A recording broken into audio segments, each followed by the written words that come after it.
Well, dear ladies and gentlemen, we're beginning our lecture.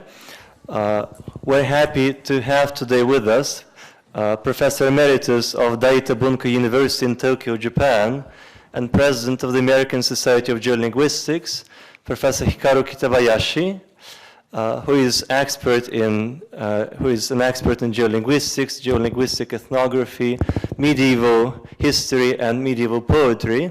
Last Thursday, he made a presentation at the Roundtable on Language Policy at NGIMO and gave some important insights to different heads of departments who participated in it, analyzing the language situation in the world and what kind of languages could be taught at NGIMO.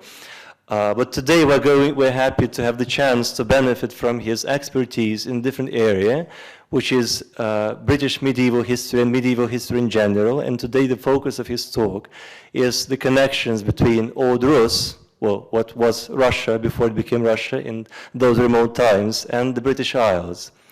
And I have just to add to this Professor Kitabayashi is not only an expert in this field, he is also a living embodiment of this history partly, because maybe he'll make those comments himself, but he has direct relation to some of the individuals he'll be speaking about in relation to both Old British history and Old Russian history. So let's welcome our honored guest, Professor Kitabayashi, and let's enjoy his lecture.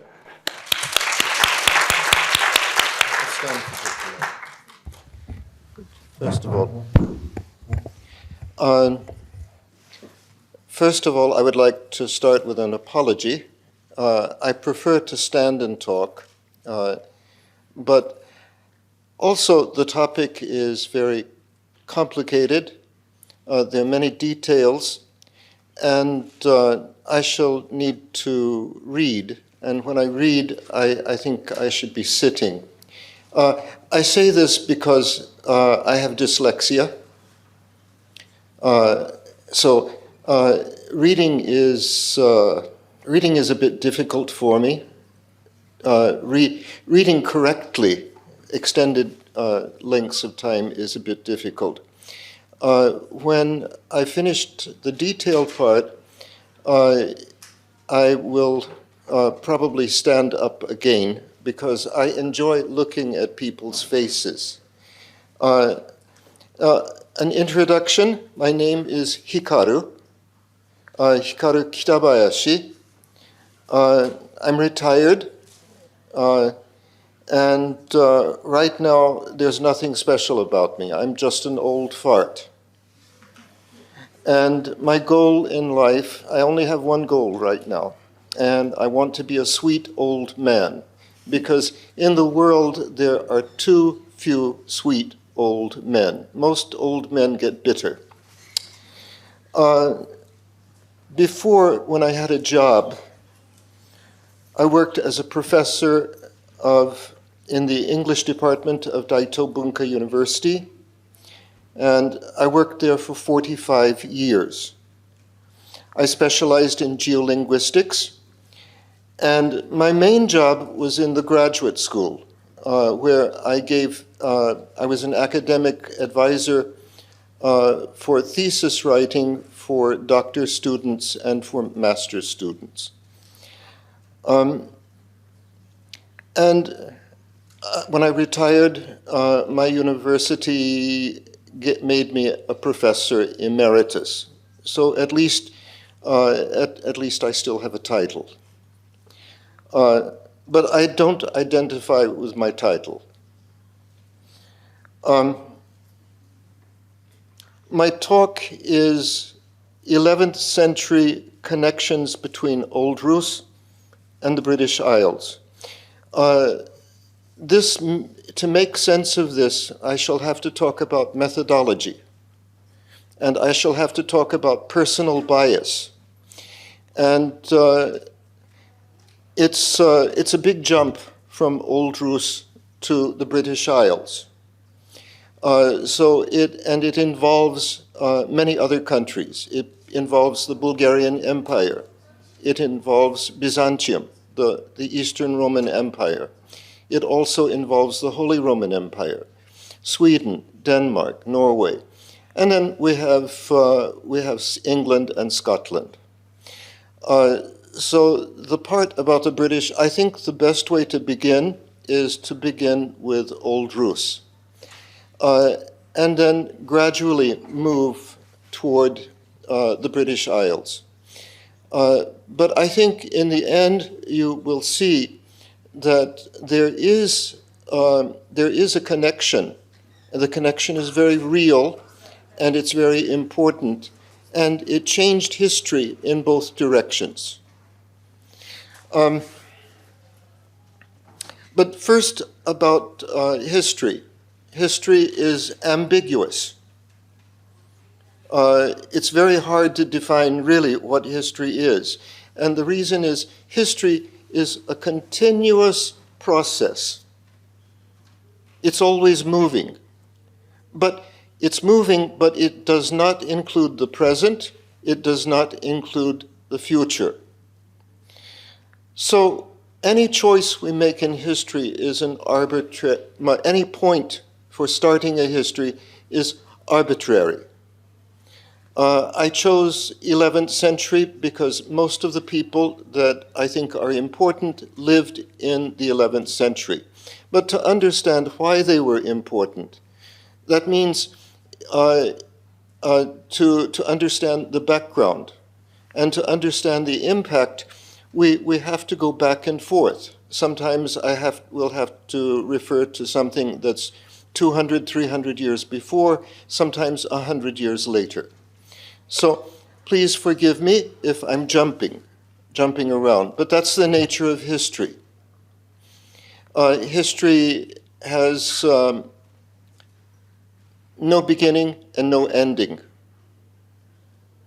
But we still have to make sense of it, and we can only do that by being arbitrary.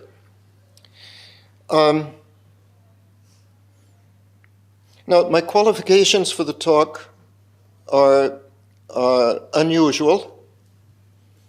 I have taught classes in British history in my career, but that's not the reason that I feel qualified in making this talk.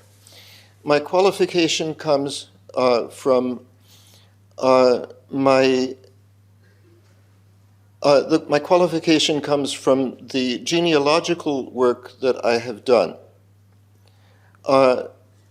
In over 60 years, I have spent in what would be in Russian rubles roughly 20 million rubles on my research in finding original documents and on the research of professional researchers in the United States and in Great Britain. I have been in an academic position, and that's part of my bones now. So I cannot feel satisfied with reading a normal history book. If it's about my ancestor, I have to know, I have to read, I have to touch somehow, I have to see somehow the original documents, and I have to make my own decisions. And actually, it was only 2 or 3 years ago that I came across the final documents that tied everything together. Then after that, I realized, oh, well, I have Russian ancestors also. I could identify Yaroslav the Wise. I could identify Dobroniega Maria, the Queen of Poland. That was his half-sister. And then I could identify, of course, Saint Vladimir, his wife, Rogneda, and his other wife, Anna. Anna, there's much controversy with these particular people. Many scholars say, for instance, no, Yaroslav cannot be Rogneda's daughter.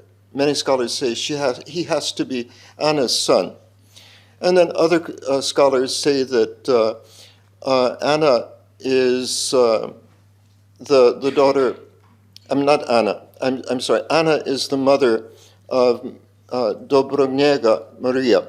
But many other scholars say, no, that's impossible. Vladimir had a third wife, and this is the daughter of the third wife. But these are other people's opinions. So I gathered as many online copies of original manuscripts, and I read for myself what was written. What was written by English scholars, by German scholars, and by Scandinavian scholars. Also Russian. There's a wonderful translation of the First Chronicle that I could refer to.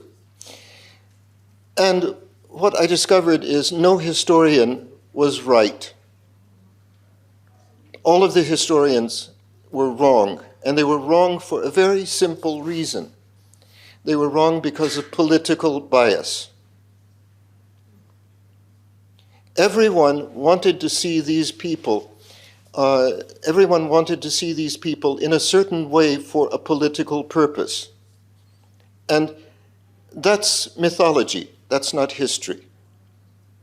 So the history of these people, their relationships with each other, has not yet been written. That's what I found. My conclusion is that Rogneda indeed is the mother of Yaroslav the Wise. And my conclusion is that Anna is indeed the mother of the Queen of Poland. There's, after going through 40, 50 different original documents, I don't think there is, and having no political bias. My bias is genealogy. And my bias is, I don't want anyone else's ancestor. I want my ancestors, and I want to understand what my ancestors were, why they acted the way they acted. And I don't care if it's one, if there's a political, if it can be used in one political direction or another direction. Political directions don't mean anything to me to understand myself. So on my bias, which is a genealogical bias, and a very special genealogical bias, I abhor mythology. I hate mythology. Mythology in genealogy is common. About 99% of genealogy is mythology. And it's because people want to have glorious ancestors. People want to have, but they want their glorious ancestors to live 100 years ago, 200 years ago. If people can find a family line that goes back 500 years, then everyone in the world statistically has a glorious ancestor. And if we go back 1,000 years, like we would with these Russian individuals, or the English individuals I shall talk about, or Scandinavian, at least with the Vladimir and Yaroslav, at least statistically, everyone in this room is a descendant of those people. So if I call you cousin, then statistically, everyone in this room is part of my family. The only thing is we can't prove it, the documents don't exist. But the statistics makes it impossible not to be related to each other, and in the same way.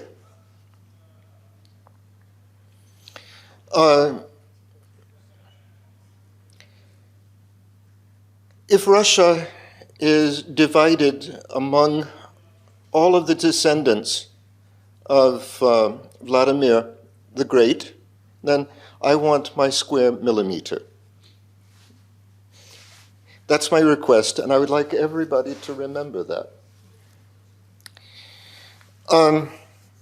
Now, this also meant that I had to read a lot about Russian history, and I saw the same thing. Russian history in English or German or other European languages, probably Russian history in Russian, is mythology. It's not really history. It's being written according to a political agenda in the case of each country, in the case of each era. So, approaching Russian history from the viewpoint of genealogy, I ask myself, where did Russia begin? What was it that made Russia come into existence? And what I saw was, I see it in Novgorod. I see it there. What I see is, I see that Novgorod is first, and it's the power of this city that the Rurikid dynasty was able to conquer Kiev. It's the power of this dynasty that it allowed Vladimir to conquer Polotsk, which is Belarus. It's the power of this city that protected Yaroslav the Wise. It's the power of this city that gave him the financial resources he needed to reunite all of the Russian lands. Now, why would this city be so important? And then it hit me. Just geography will explain. I'm also a geolinguistics. I do.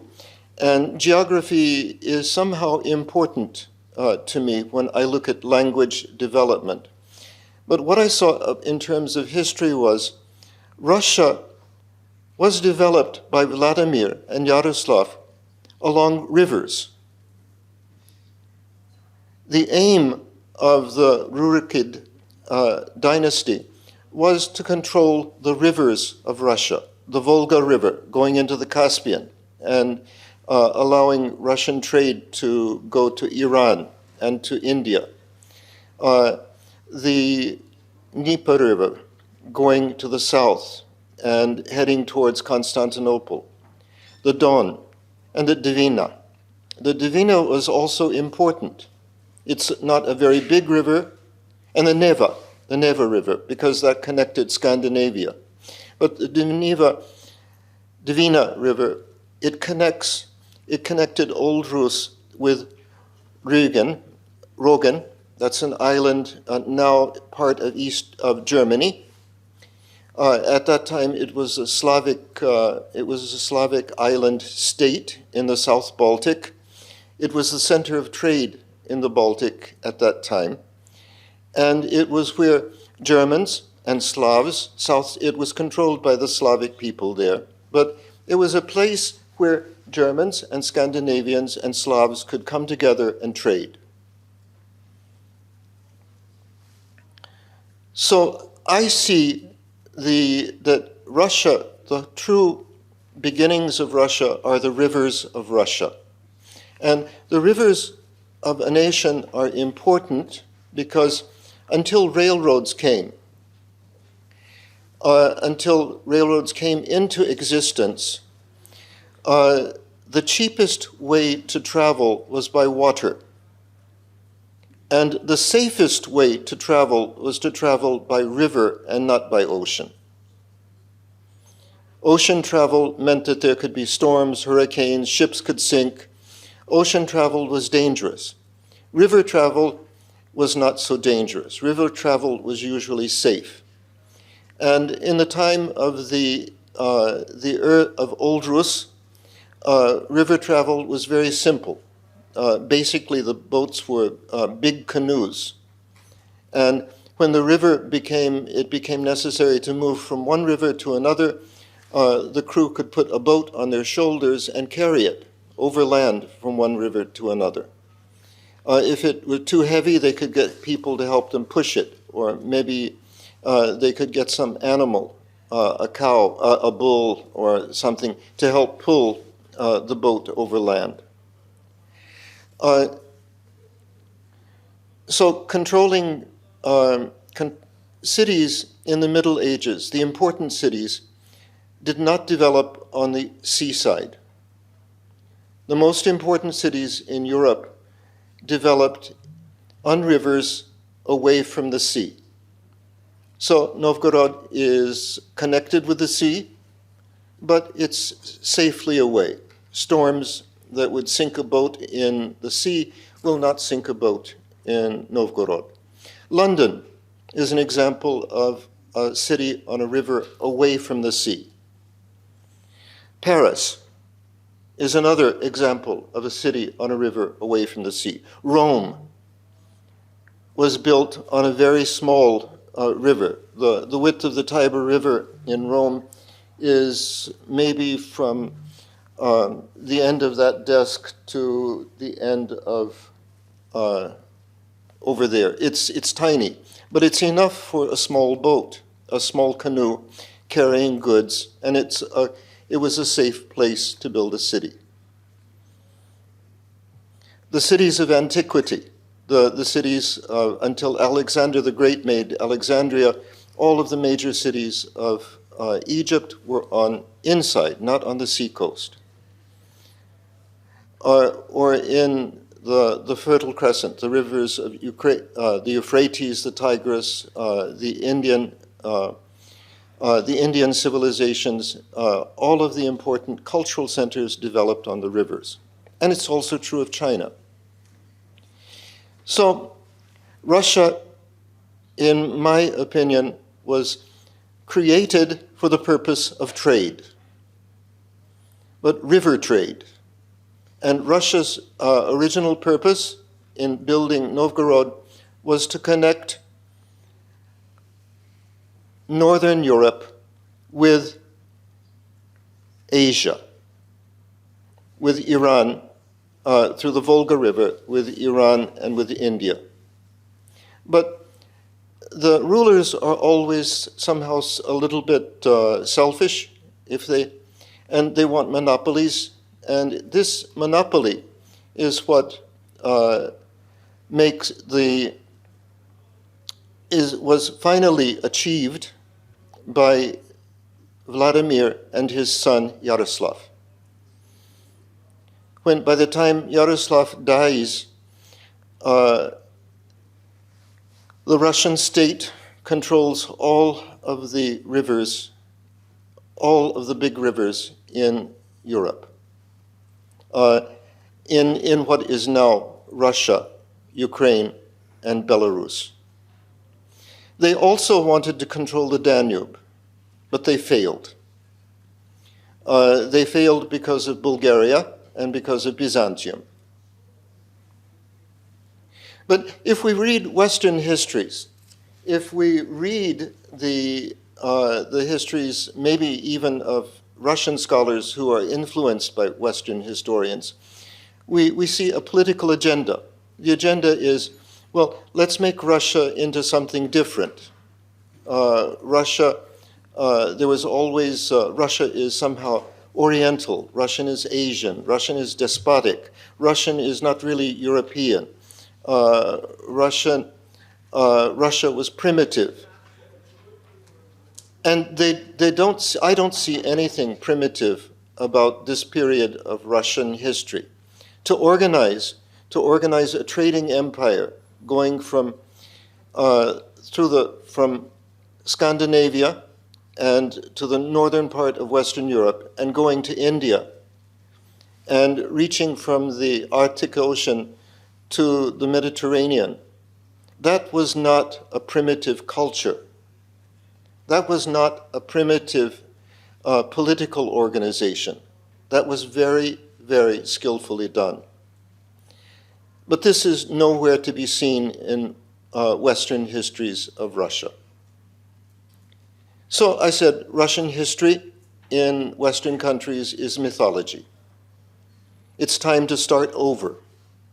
It's time to rewrite history, and not as a political viewpoint. not as a political statement.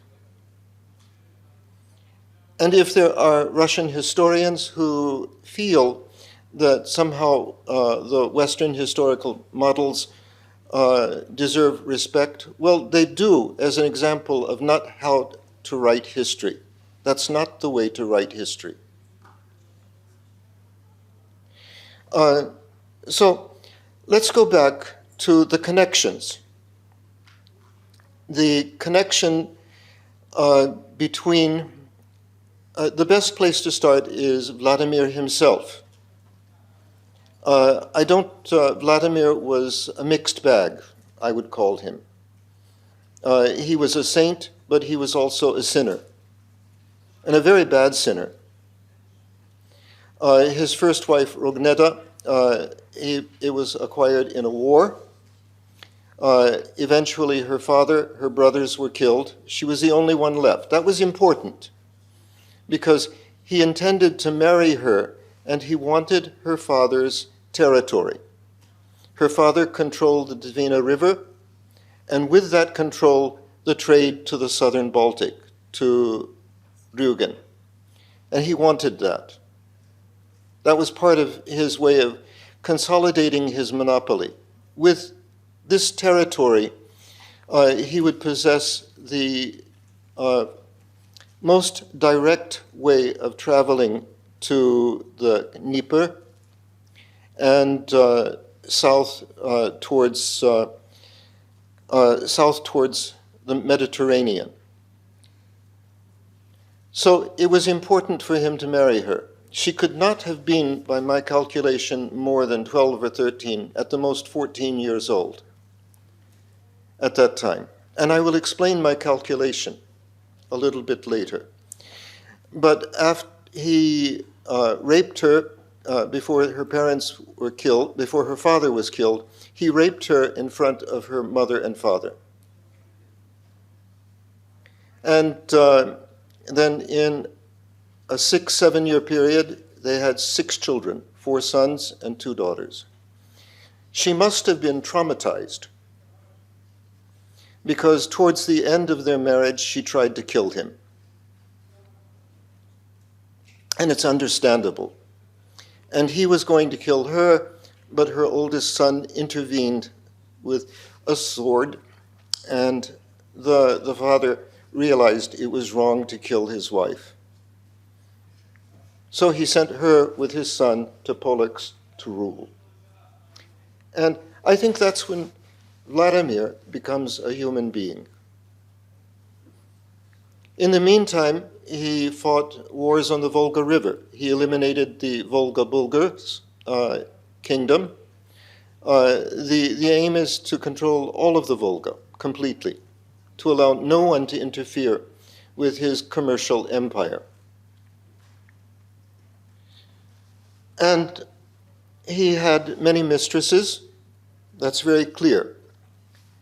But then he becomes, he forces the Byzantine Empire to the Emperor of Byzantium of Constantinople to give him his sister as a wife. Anna did not want to come to Russia. According to the history books, she begged her brothers not to send her to Russia, but they said, there's no choice, you have to do this for your country. And her brothers forced her to marry Vladimir. But out of the two, Vladimir and Anna, I think Anna is the stronger. The stronger woman, the stronger person, the stronger individual. And I think Russia owes more to her than the history books have so far written. When Vladimir wrote the first laws of Russia, governing the church and governing the state, in the laws, he states that he is ordaining his law for the Russian state, the Russian church, and he is ordaining it with the approval of the princess his wife. Her position was important enough that Vladimir thought that he specifically mentioned it was the princess, his wife, who approved of the new laws. And apparently there is some evidence that Anna was in contact with the Holy Roman Emperor of the time. There is recent research that was done in Ukraine before the present military operation, several years before. And graffiti has been found on the walls, and the frescoes in the main church of Kiev. They're frescoes which scholars say represent Yaroslav, his wife, and 4 daughters and 4 sons. Actually, this doesn't add up. The number of daughters and so forth, it doesn't quite make sense. But then they found one of the artisans had left graffiti. It dates to that period when it was actually built. And the graffiti can identify that it was done in the time of Vladimir. The frescoes were made in Vladimir's time. So the woman on in the frescoes, the frescoes don't survive now, but there's a drawing from the 17th century. And the woman in the frescoes was the Princess Anna. The man was Vladimir, and the children there are 8 children, 4 sons, 4 daughters. They would probably be Anna's children. Now, there's no record that writes who the mother, how many children she had. Some manuscripts say that Boris and Gleb were her children. And some scholars have claimed that must be true. Other scholars, most scholars say, no, that can't be true. Because in the first chronicle by Nestor, he says that Boris and Gleb are the children of a Bulgarian woman. Now let's talk about Anna. It's time to talk about her. She is a member of the Macedonian dynasty. Now this is important. Her father actually is an ethnic Armenian, and the family had immigrated to a place near Constantinople 2 or 3 generations before. So of course they spoke no Armenian language, but they were Armenian. But in the first emperor of the Macedonian dynasty, his father was taken in war. There were many people from his district who were taken captives by the Bulgarians and were settled in the Bulgarian Empire. And up until the time of Anna and Vladimir, Macedonia was not part of Byzantium. It was not part of the Eastern Roman Empire. It was part of the Bulgarian Empire for almost 200 years. So the Greeks, because of the birth of this first emperor, in what would be, from the Greek viewpoint, Macedonia, called the family the Macedonian dynasty. And in the first chronicle, the Anna is never referred to as a Greek. Vladimir's, she's referred to as the princess, but never as a Greek. The first chronicle, though, gives the wife of Vladimir's older brother, then specifically says this woman is a Greek woman. But Anna, for the chronicle, it was not, being Greek is one thing that is not mentioned. So Anna herself was was partly Greek, partly Armenian, perhaps partly Slav, because the first emperor's mother had a name which I have never seen given to a Greek woman, Pankalo. I don't know what her ethnicity would be. But in any case, she was an ethnic mix. She was not Greek, not essentially. So if people talked about her, they could easily have talked about her as being Bulgarian, a Bulgarian woman. Of course, it's not mentioned. It's not mentioned, but it's possible from the history of the time. Out of the children, my research, I've done as much research as was possible with English translations of Russian manuscripts and with other language manuscripts. And my conclusion is that Anna is the mother of Maria, of Dobroniega Maria. The Queen of Poland is Anna's daughter, maybe her last child. My estimate is Anna was probably 42 years old when this woman was born, and this woman's last child in Poland was also born when she was about 42 years old.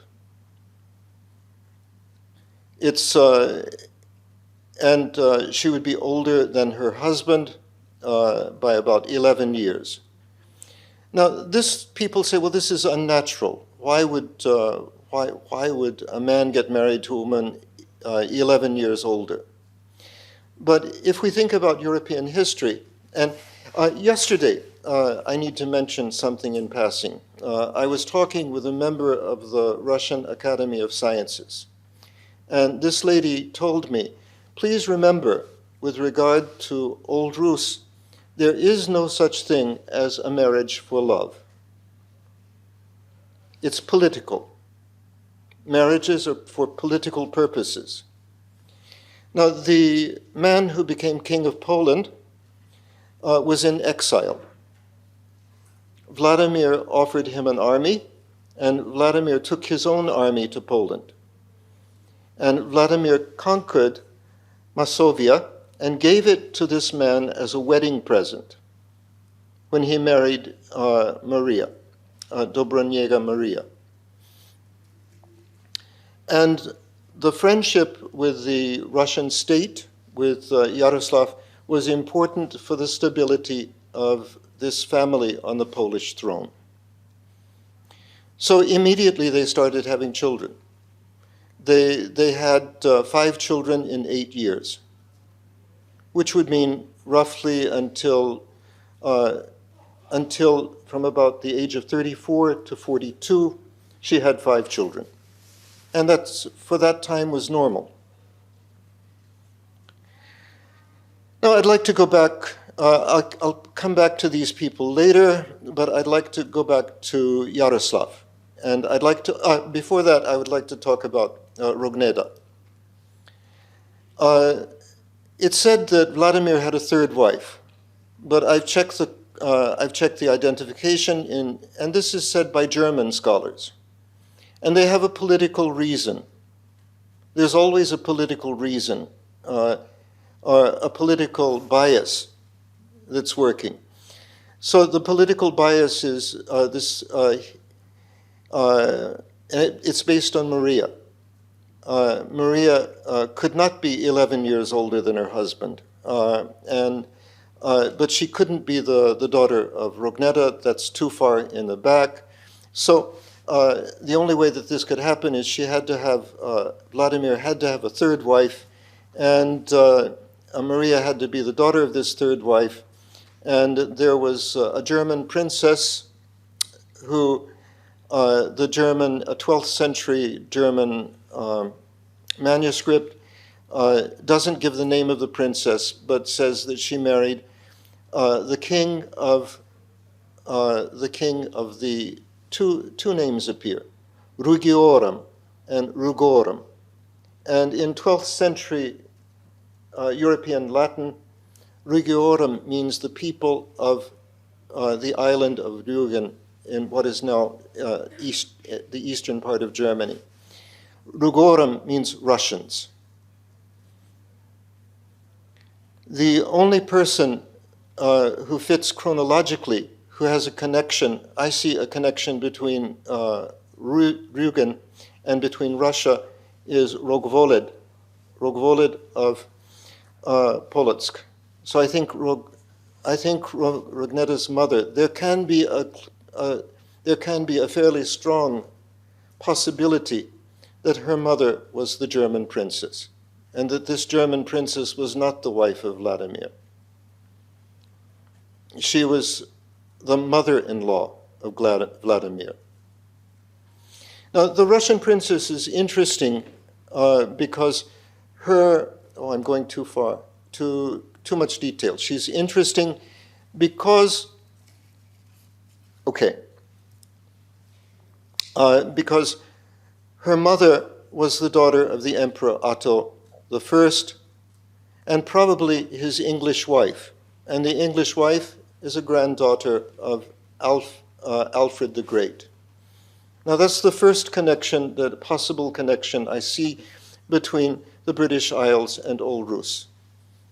There is a possibility, I think it can be argued, maybe by other people more than me, that Yaroslav the Wise was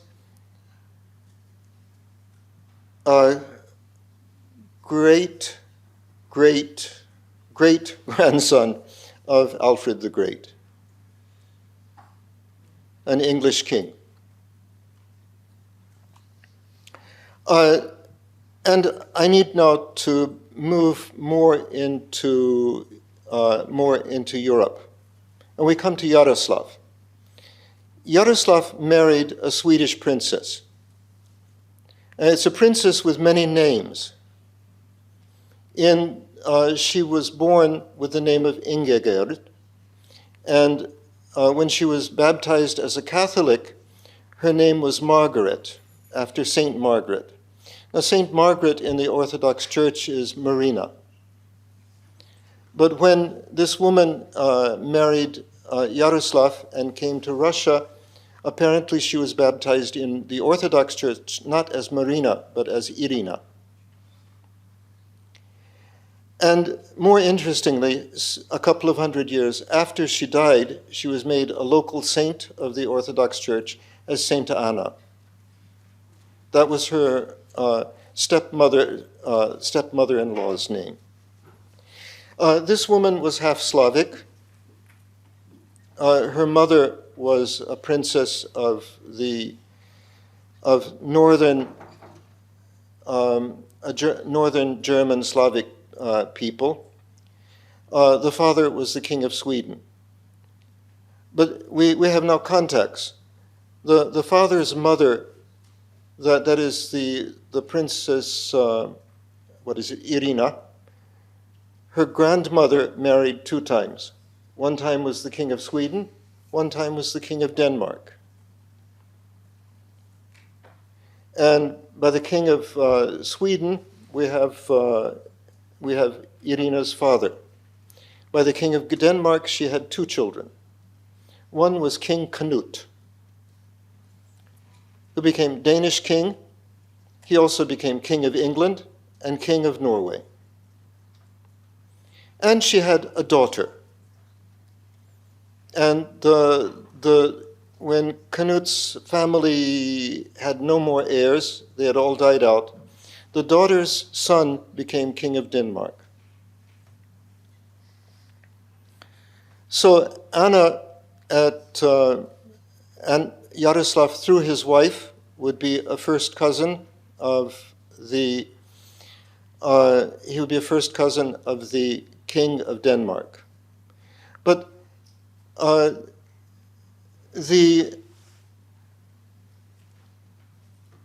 that king of Denmark, but his wife's uncle was also king of England.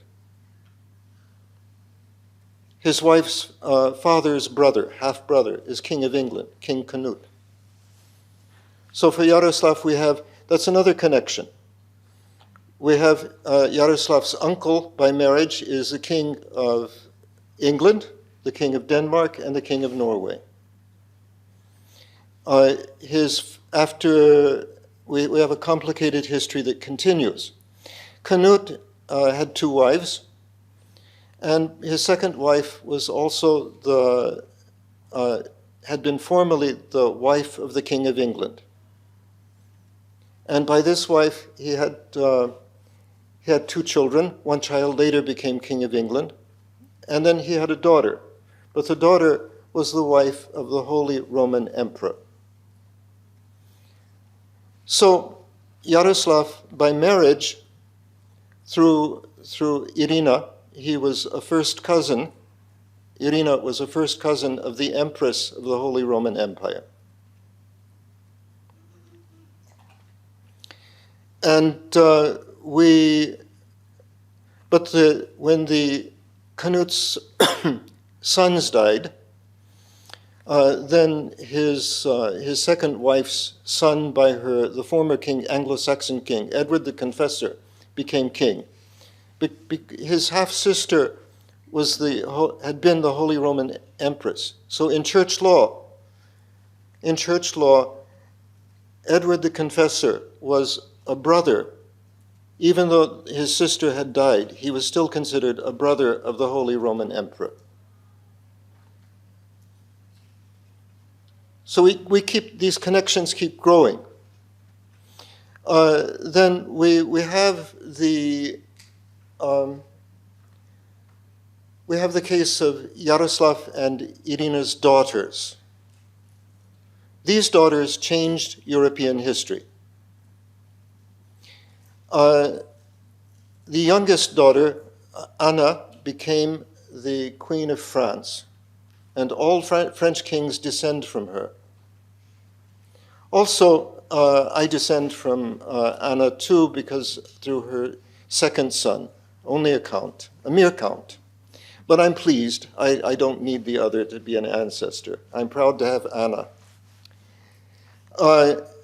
And one more sister was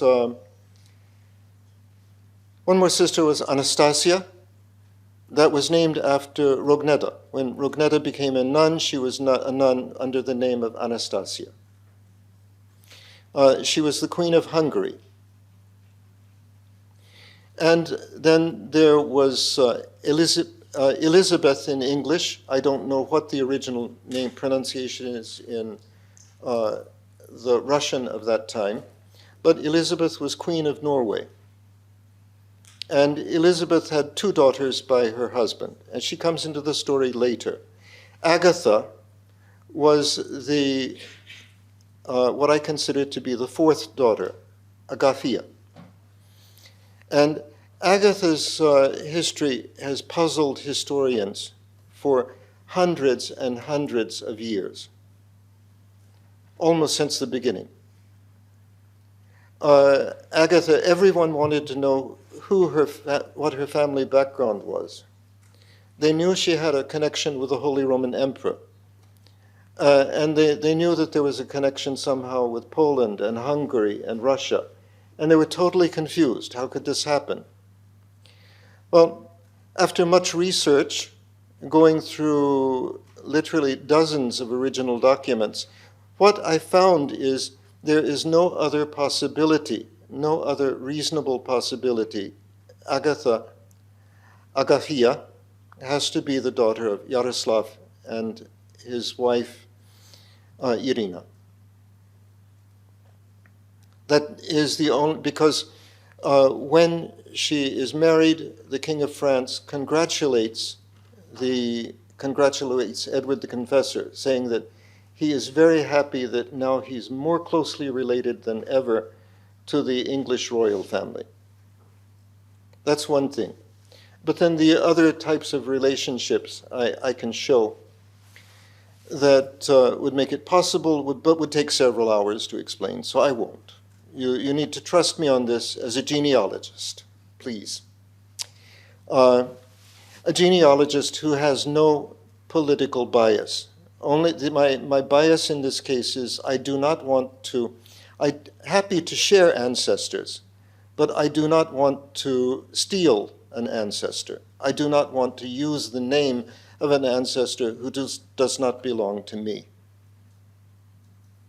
And if they belong to me, I want to know what they really were. I don't want to know what a political agenda says they should be. But in any case, Agatha is Yaroslav's daughter, and this makes interesting changes. Anna was apparently friendly with the Queen of France, was apparently very friendly with the Norman William the Conqueror, and also with his wife Matilda. And Henry himself seems to have been a very friendly man.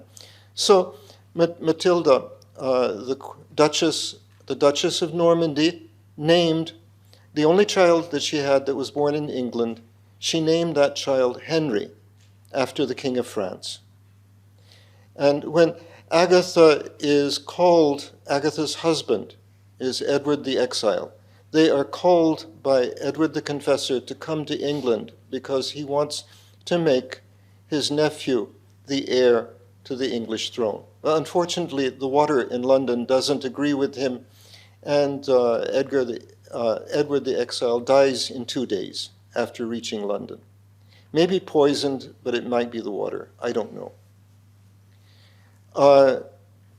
But Agatha stays in England with her children. And of her, she stays in England with her children, but apparently on the way, she stopped in Normandy. And the Duchess, at that time Duchess of Normandy, Matilda, had a baby girl born. And the baby girl was named Agatha. So that's a suggestion to me that Agahia Yaroslavna might have been the godmother of this baby girl. Then when Edward the Confessor dies, Harold, a man who's not related to him at all, he is a first cousin of the Danish king, but he is not related to he's not related to Agatha's children at all, a totally different family. When this man becomes a king, Agatha apparently is very, very afraid. She has a reason to believe that the lives of herself and her children are in danger. So shortly after after Harold becomes king, there's an invasion by the King of Norway. The Queen of Norway is Agatha's sister. And at this time, the King of Norway is living with a mistress. But Agatha's sister, Elizabeth, goes with her husband and brings one of her daughters with her, brings her children with her, goes to England with her husband to invade England, to overthrow Harold as king. Anyway, her husband is killed in this, and one of her daughters dies on the journey, and Agatha goes back to Norway. Not Agatha, I mean Elizabeth goes back to Norway. Agatha, events go very, very fast. William comes and conquers England.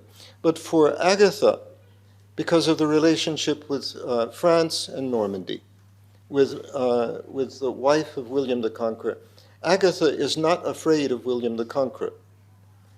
And in fact, Agatha's son, who should have been king, is never persecuted by the Norman royal family. He's allowed to live a natural life. And at one point, they give him an army so he can invade Scotland and help make his nephew king of Scotland. So it's, and in Agatha, though has had property in Hungary, because it seems her first husband was the Hungarian crown prince, and he died very early in their marriage. So it seems that she was trying to go back to Europe for security, financial security, but instead something happened and she had to go to Scotland. And the Scottish king saw that she had a daughter of marriageable age. Maybe the daughter was 15 years old, maybe 20, but it's Margaret. And Margaret hated the idea of getting married to a middle-aged man in Scotland and becoming Queen of Scotland. And she begged for this not to happen, but it happened because her family realized it was more dangerous for the whole family for her not to be married to him. So she got married. And she had many children.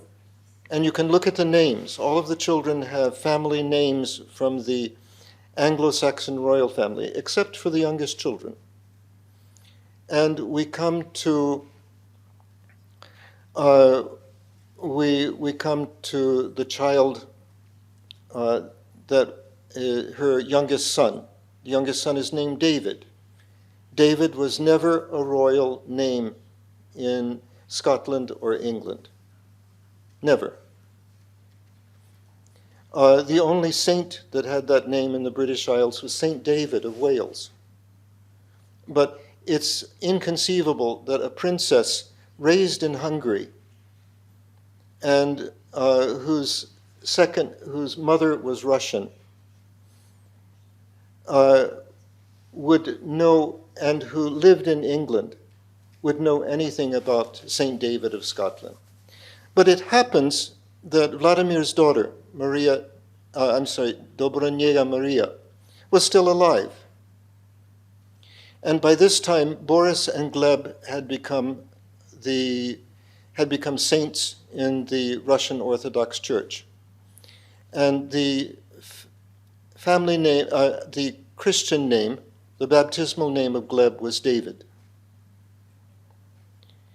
This is the only explanation for the name David coming into the royal family of Scotland, later in England. No one was named David before that. No Anglo-Saxon had that name. But now it's a common name. And then a little bit about that time, she had a daughter that was named Edith, because that was the name of her husband's grandmother. But she invited the Queen of England, Matilda, to come and be the godmother. And Matilda went and became the godmother of the Princess Edith of Scotland. And then her parents sent her to England to be educated.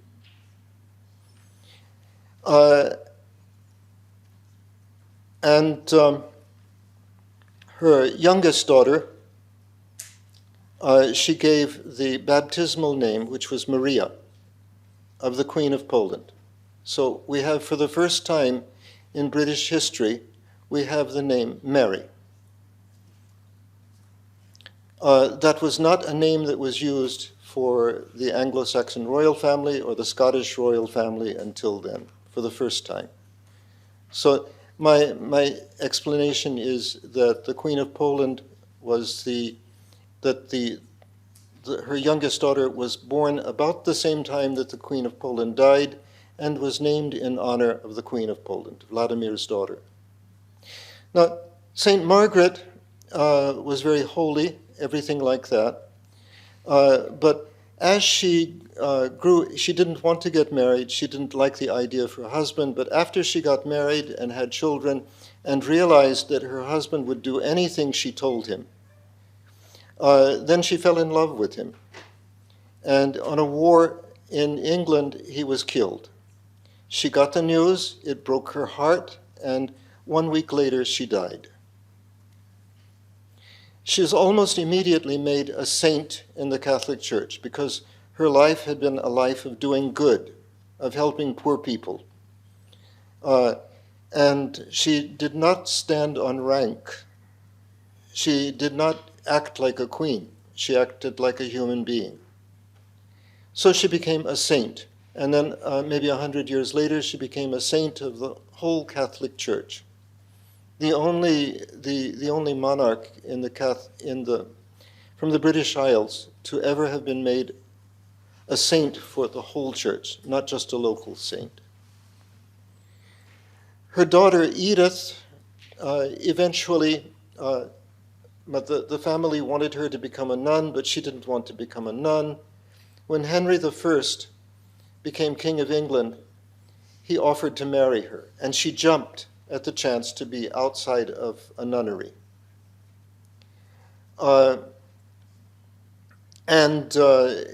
He forced, they shouldn't have been married because actually there were, in church law, they were too closely related.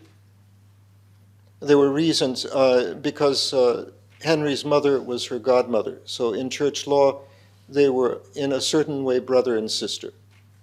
So they had to get permission from the whole Church of England to get married. But Henry's military might made that possible.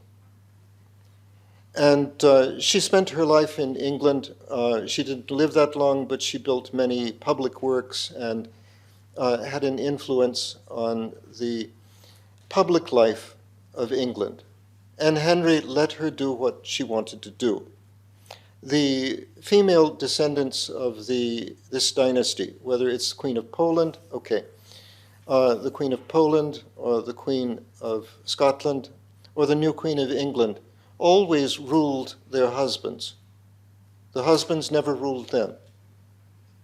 English policy was most of the important decisions in English political life, previously in Polish political life, in political life of the other kingdoms that experienced the queenship of a daughter or a granddaughter of Yaroslav the Wise were ruled by the women in practice. The men went to war. The men could play with horses and dogs and go out and hunt, but it was the women who actually controlled the money, and it was the women who actually controlled the kingdom. Now, I'm sorry that I don't have any more time, but when talking about family, and I think all of us are somehow family, I sometimes get excited and I talk too much. My apologies. Thank you very much for listening to me. I appreciate it greatly.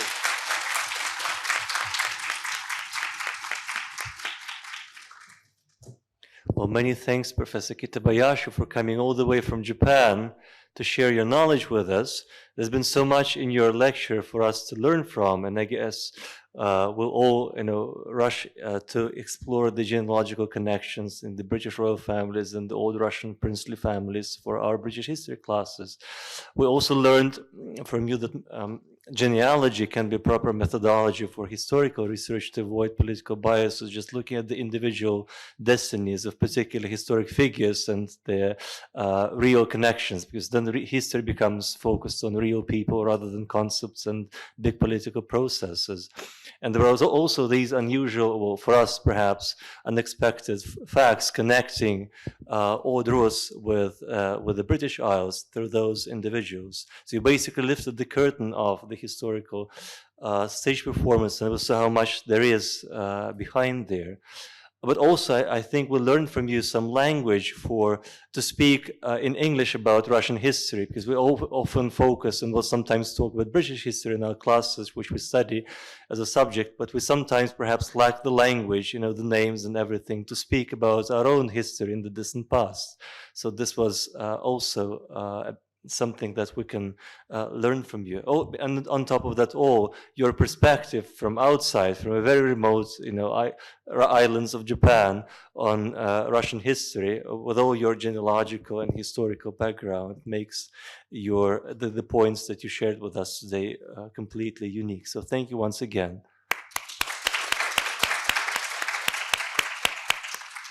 We still have time for some questions, so if somebody would like to ask a question, please use the chance. No. Okay. Don't be afraid, I don't bite. And I have a weakness for I have a weakness for young people. Young people make me feel that I'm a human being still.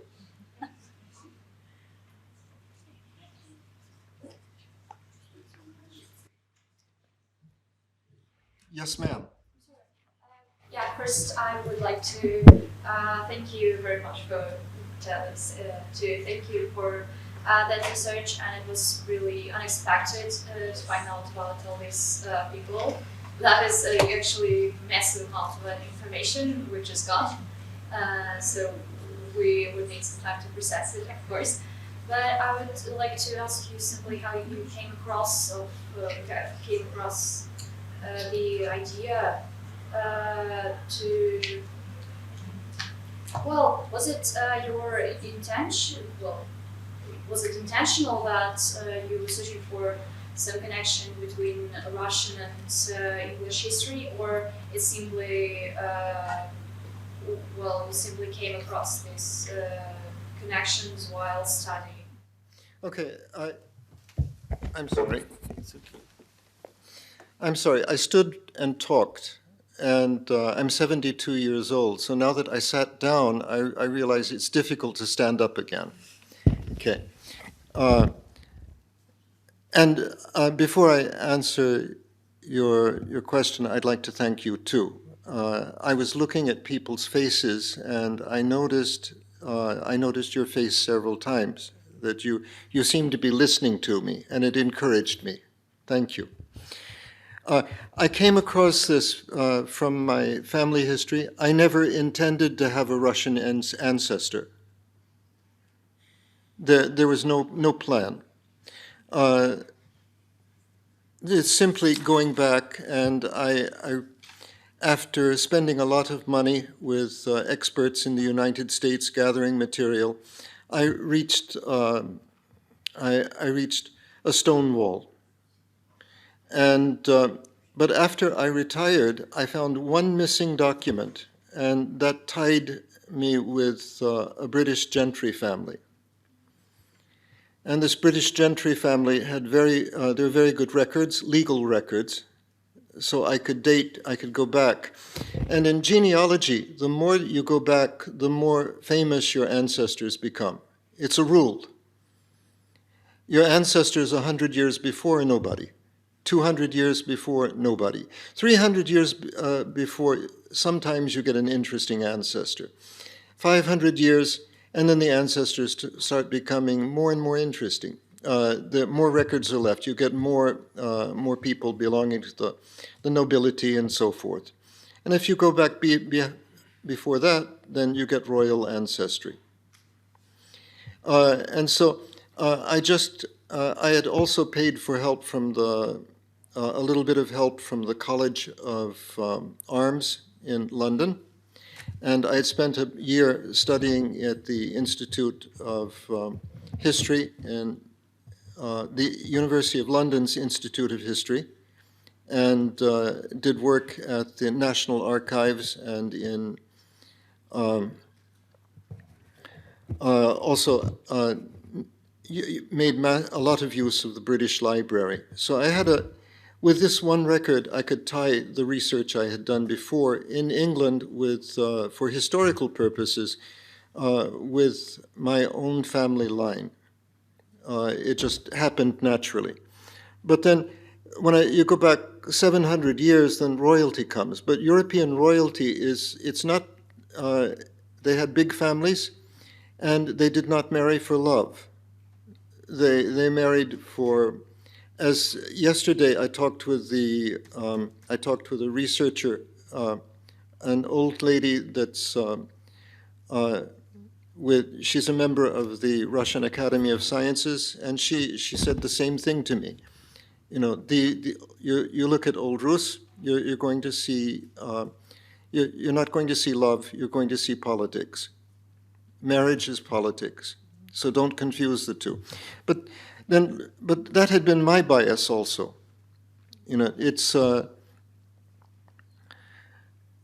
but you know, coming across, just going from one to the other, then I hit Agathia. And Agatha has been a puzzle to British historians for now maybe 800 years, and with European historians almost as long. Everybody wants to identify Agatha. Everybody wants to claim her. And every historian there's a political bias at work.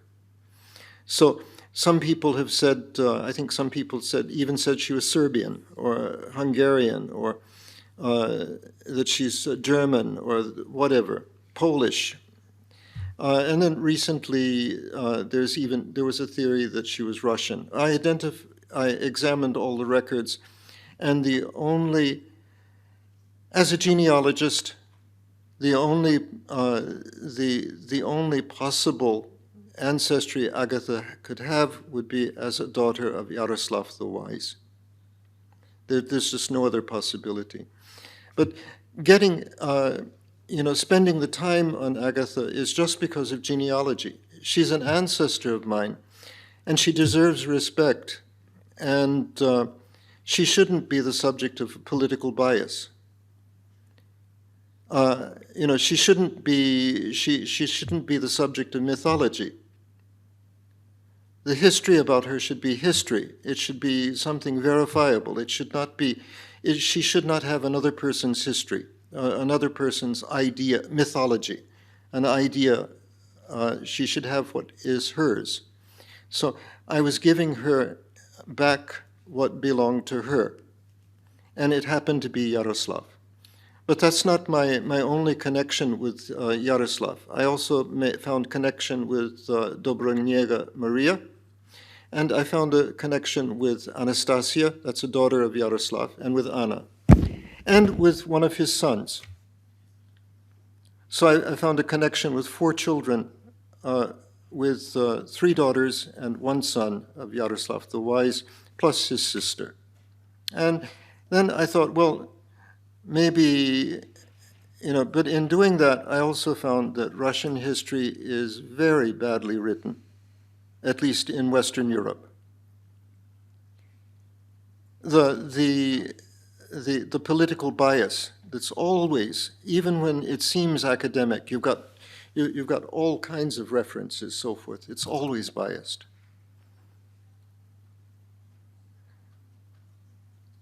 We need a new history of Russia that is not based on political bias. And maybe someone in your generation can write a book that's not based on political bias. I hope so. Yes, ma'am? Yeah, we actually might. I'm sorry? We actually might write something like that. Thank you. If you do, send me the book. I'll scan it, and if you write it in Russian, I'll use Yandex Translate. I'll read it if you do. We have a new textbook on Russian history, I believe. This year it appeared, yeah? This summer, a new textbook was released, yeah? So a completely new course of Russian history. Yes. For the 11th form, for the 10th form, I believe. So we have something new already. Wonderful. That's wonderful. Excuse me, have you heard about Mikhail Zygin? About what? Mikhail Zygin. He's graduated from our faculty, the Faculty of International. Yeah, and now he's wrote 2 books dedicated to Russian history, and they are in English. Mikhail Zygin. Can you? I'll tell you later. Okay, we'll write down that. Okay. I'm not used to. I remember at the beginning I said sometimes I have trouble with hearing. So to be sure, can you put that on paper and? I'll come down and tell you. Okay, thank you. I would appreciate it. But it's nice that there is work being done. Well, I hope that besides everything else, Professor Kitabayashi's talk will stimulate us to research perhaps into our own ancestry a little bit in this way to contribute to a better understanding of history behind us. So let's express our appreciation once again, and thank you for joining us today.